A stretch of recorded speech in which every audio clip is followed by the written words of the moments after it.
มาบัดนี้เด้อยามแม่เอามือย่อขอไหว้เหมือนเป็นที่มาสองนัทพลเสียงทองขอบพระคุณทุกท่านอย่าหวานชื่นแม่นดังเคย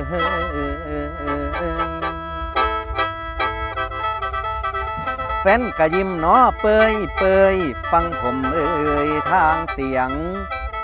ฟังสำเนียงลำยาววาดกะสินทำนองเขา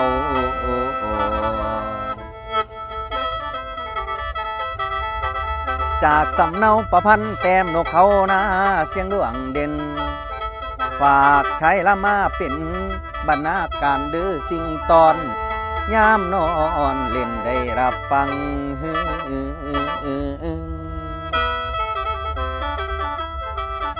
ละขอนำเด้อขอนำแฟนใจ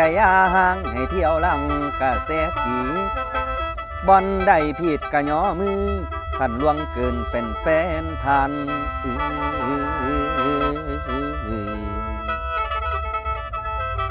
ก่อนมันหวานก่อนมันนิ่มชิมกันไปอย่าได้เบื่อเอาแรงใจคอยเชียร์ให้หลานลอยอยู่ฟ้าเด้อลุงป้าเป็นหมู่แฟน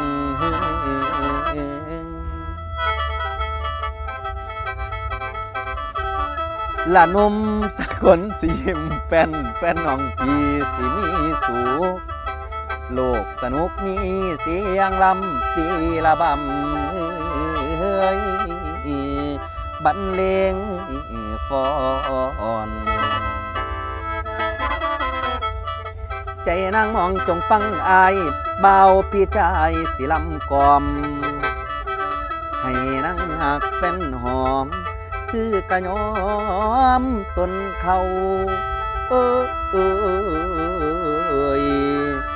เชียร์หรือเจ้าแม่นอย่าลืม